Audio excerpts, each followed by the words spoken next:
Yo guys, welcome back to the channel. We're back again with a brand new video, and today we're continuing on with our Solo Steel Path series, where today we're going to look at all of the different types of sabotage missions. So as always, if you're going to enjoy this video, drop a like, subscribe, comment, all of that good stuff, and let's get into it. Okay, so as always, we're going to talk about the focus score now. So in these sabotage missions, we're not actually going to kill anybody. The closest thing to getting some interaction with the enemies is going to be simply crowd control. Other than that, we're just trying to complete the mission as quickly as we possibly can. And that may involve using a lot of abilities, which is going to involve getting energy. So the most obvious choice here is going to be to use Zenuric for the Wellspring and the Hardened Wellspring to give us that passive energy whilst we're getting to an objective, for example. So that's the focus score we're going to use. Now we're going to look at the different frames for the different missions. So as you can see on screen now, there is a list of the sabotage missions that we're going to go through in this segment and their respective planets, which are going to require the frames that we're going to go through in the next section. And these sabotage missions may include destroying cores, gas reactors, mining equipment, and even hives. So now we're going to get into the frames that you can choose. So the first frame we're going to be looking at is Wukong. Reasons being, 1, he's quick, and 2, he can be invis. So for the build itself, we have Steel Charge in the Aura mod slot. Now this is just purely for increasing our mod capacity, since this Aura mod gives us the highest increase in the capacity, being 18. Then we have Prime Continuity here, Narrow Minded, Constitution, Naira's Hatred, and Organ Message for as much ability duration as we can, because we're going to be using his Cloud Walker ability, which doesn't have that high of a duration at base, so we're trying to increase this as much as we can. Then we have got Prime Flow here pairing with Preparation. Now this is just so that we have high energy capacitance, but then we can also fill that at the beginning of the mission, so we don't have to faff around with Zenuric's Hardspring and Wellspring, wait there for maybe a minute or so, maybe 30 seconds, and then start the mission. But if you don't have this, then using Zenuric's Hardspring and Wellspring is definitely still going to be good.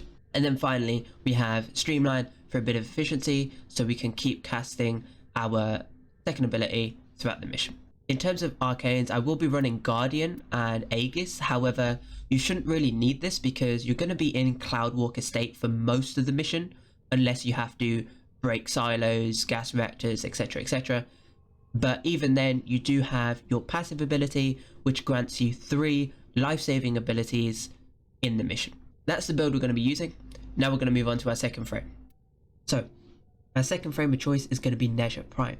Reason being is, 1, he has a higher base sprint speed, and also 2, his passive gives us an increase in our sliding speed, which is what we're going to take advantage of.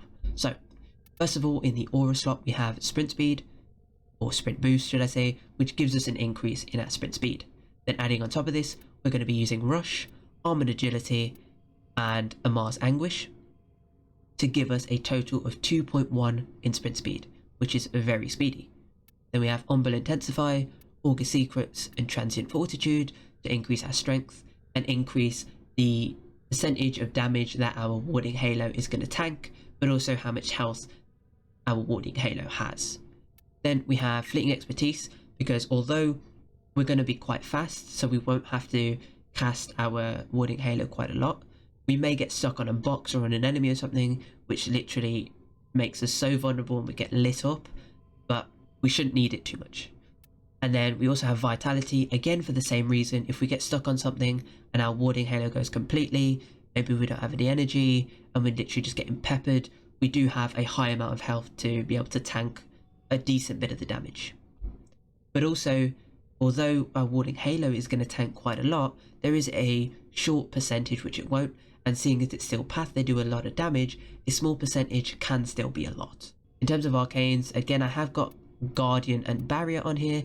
However, again, we shouldn't need it with the use of Warding Halo and how quick we are, so they shouldn't really be able to hit us.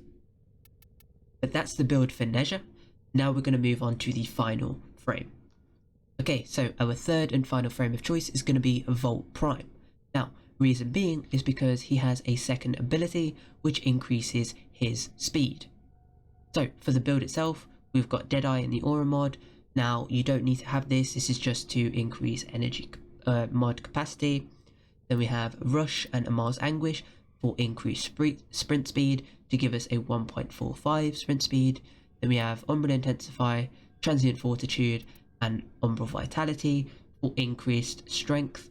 Now if you didn't know, having Umbral mod stacking on a frame increases their stats. So usually this would be 40%, but since it's stacked up with Vitality, it's now 50%. Same with Vitality, it would usually be 400%, but because it's paired up with Intensify, it's now 500%. And this Vitality is also going to serve as a survivability tool, having high health, but also having the high sprint speed, avoiding any enemies that are shooting at us. Then we have Prime Flow paired with Preparation and Streamline to give us a high energy capacitance, fill that up at the start of the mission so we don't have to faff around, and going to cost us less to cast each speed. Then we have Narrow Minded for duration, just so we don't have to cast this speed as often, and overall throughout the mission we're going to save on energy. So in terms of arcanes, I'm running Barrier and Guardian at the moment, but hopefully you shouldn't need these as long as you have your Vitality, which is going to serve as a high health, and also your sprint speed, avoiding any enemies that are shooting at you. So that is the build for Vault. Now we're going to move on to the next set of Sabotage missions.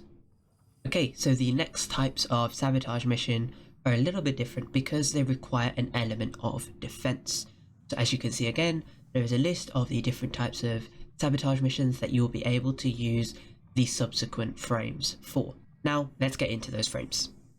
Okay, so the first frame for the next subset of Sabotage missions is going to be Khora, because she's a very good crowd control frame, especially in these missions where there's going to be a defensive element to them.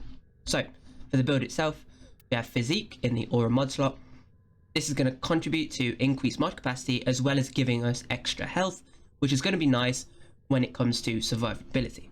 Then we have Burial's Hatred with Streamline for some efficiency as well as some shield capacity, and this is going to be especially useful for our Strangle Dome, which is a 4th ability and so would cost 100 energy at base. Then we have Overextended with Stretch for a bit of range to defend the target that we are supposed to. Then we have Prime Flow here for energy capacitance. Now we're not going to be using Preparation in this build because we're not going to be constantly using our abilities at the very start of the mission. We only need them when we get to the defense target or when we're casting our second ability as crowd control, but since this is a second ability, it does cost less energy. Then we have Adaptation and Rolling Guard for additional survivability. Rolling Guard is just going to help us when we get into a cluster of enemies that are trying to kill us. We roll, we're immune, and we can get out of there. And Adaptation again is going to give us that damage resistance, which can stack up to 90%.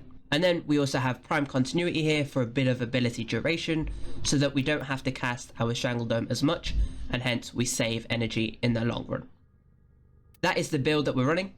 Now we're going to get into the second frame. Okay, so our second frame is going to be Vauban. Now again, he is a very good crowd control frame, using his 4th ability, Vortex, and his second ability is Tethered Coils. So for the build itself, in the Aura slot mod we have Energy Siphon, which is going to give us passive energy over time throughout the mission, which is going to be nice when casting abilities. Again, especially if you get ganked by enemies and you need that instant crowd control. Then we are running Prime Continuity here for ability duration. Again, it's going to allow us to cast our ability and also save energy throughout the mission. Then we have Streamline and Burial's Hatred for ability efficiency. Again, it's going to make it cost less to cast the ability and allow us to cast it a lot more throughout the mission. Then we have Overextended, Augur Reach and Stretch to maximize our range, so we can suck in any enemies that are trying to destroy our target. And finally, we have Vitality and Adaptation, because unlike Khora, we don't have the Physique in our Aura slot mod, so we don't have that much health, and at base, Vauban has 300, which is less than Khora's base. So we need the Vitality to increase our health, but also we have Burial's Hatred to increase our shield. And then of course we have adaptation, again serving to that survivability that we need in the mission. And again, in terms of arcanes, I'm using Guardian and Barrier, but again, as long as you have the adaptation and the vitality, plus your crowd control abilities, you should be okay. So that is the build. Now we're going to get onto the final sabotage mission.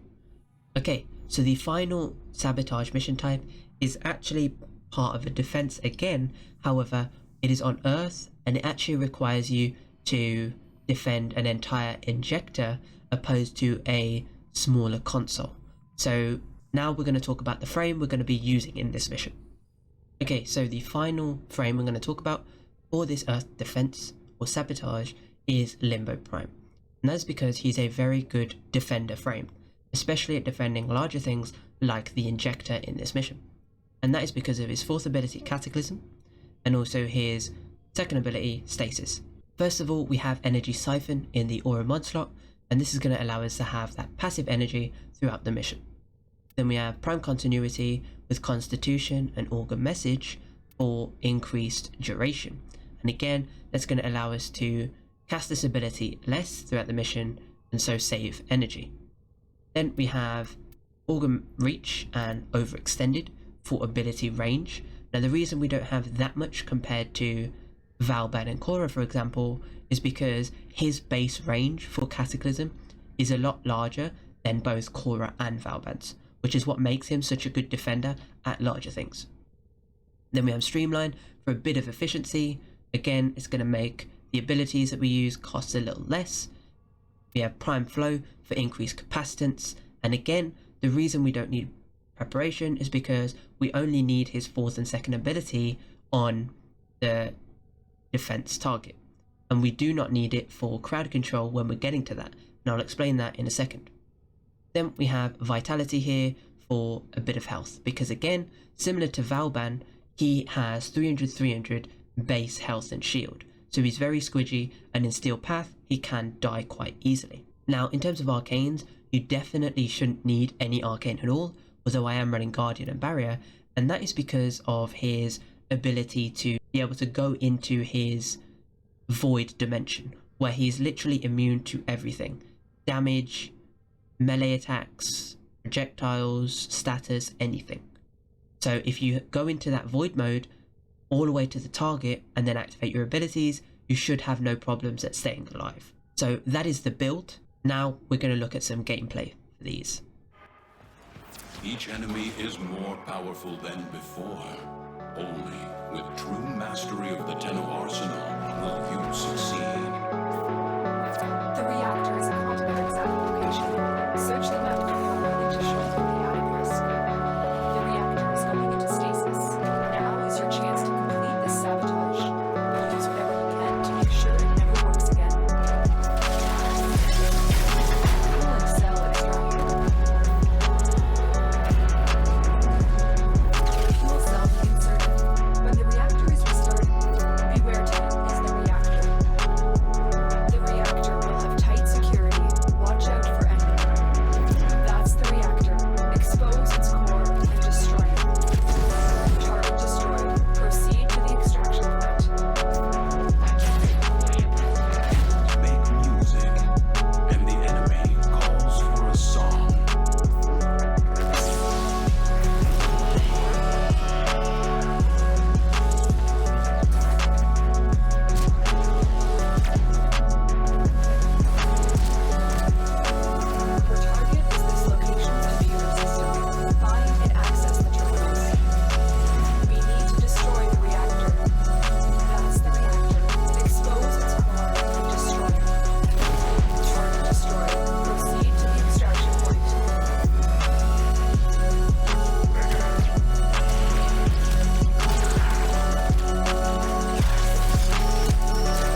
And that is it for today's video. I hope you enjoyed it. I hope you found it useful.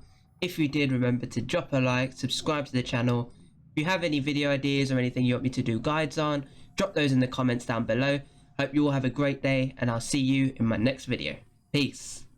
Catch me if I fall.